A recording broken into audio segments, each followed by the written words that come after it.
Ouvert le 19 janvier 2021, les travaux de la concertation nationale entre acteurs politiques, CNAP, sont clôturés depuis le 13 juillet dernier.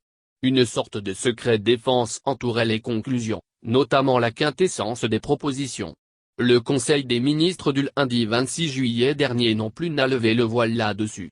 Nous avons réussi à mettre la main sur le compte rendu des travaux et reproduisons l'essentiel des propositions figurant au relevé de propositions d'amélioration des textes de loi sur tous les sujets abordés allant du cadre électoral, qui a pris la majeure partie des 6 mois de travaux constitués de 17 réunions du comité d'appui et de 11 séances plénières, aux mesures d'apaisement en passant par la loi sur les manifestations, celle portant décentralisation et liberté locale et sur le statut de l'opposition. Le type de CENI proposé et la CENI politique, indique le point 1 sur le type de CENI logé sous le point attitré Code électoral figurant au point I consacré au cadre électoral.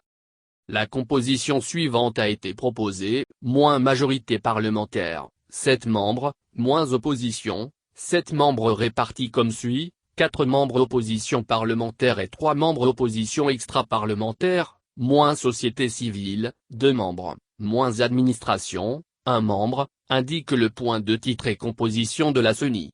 Tous les membres de la CENI sont élus par l'Assemblée nationale et ont tout voix délibérative, complète-t-il.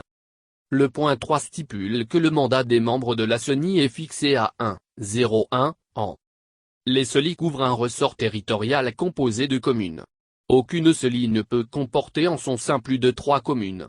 Chaque CELI est composé de 8 membres, moins un magistrat, président, 3 membres représentant la majorité parlementaire, moins 3 membres représentant l'opposition répartis comme suit, 2 pour l'opposition parlementaire, 1 pour l'opposition extra-parlementaire, moins un membre représente l'administration, sans voix délibérative, stipule les points A et B du point 5 sur les démembrements de la CENI.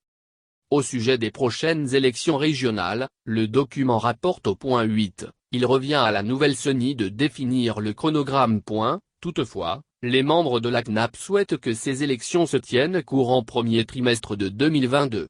Par ailleurs, il faut préciser que la circonscription électorale pour les élections régionales des conseillers régionaux est la préfecture. Le conseil régional est constitué des élus de chaque préfecture.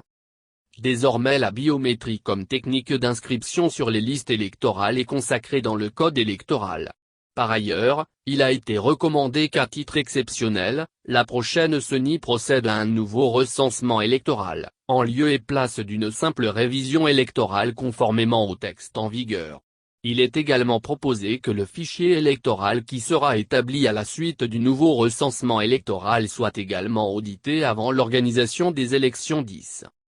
La CNAP propose au gouvernement d'organiser dans la mesure du possible les audiences foraines en vue de délivrer les actes de naissance aux Togolais qui n'en disposent pas. Cela contribuera à limiter le nombre de personnes qui s'inscrivent par témoignage sur les listes électorales. Ce nombre est très élevé actuellement, surtout à Lomé, la capitale 11. L'authentification des bulletins de vote se fera par, moins la position des hologrammes qui doivent être commandés par la CENI en fonction.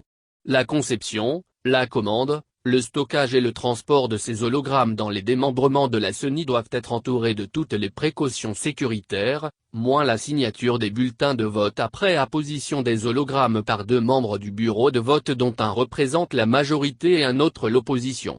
Pour tenir compte du risque de variabilité de signature de la même personne pour un nombre aussi élevé de bulletins à signer, il est retenu qu'en cas de litige sur une signature, c'est l'hologramme qui fait foi. Cette disposition fera l'objet d'évaluation à l'issue des prochaines élections régionales 14. Il est proposé d'ajouter à ce contrôle, carte d'électeur et liste électorale le jour du vote, NDLR, un contrôle des empreintes digitales qui pourrait se faire en utilisant des tablettes, lit-on au point 15 sur le contrôle des électeurs le jour du vote.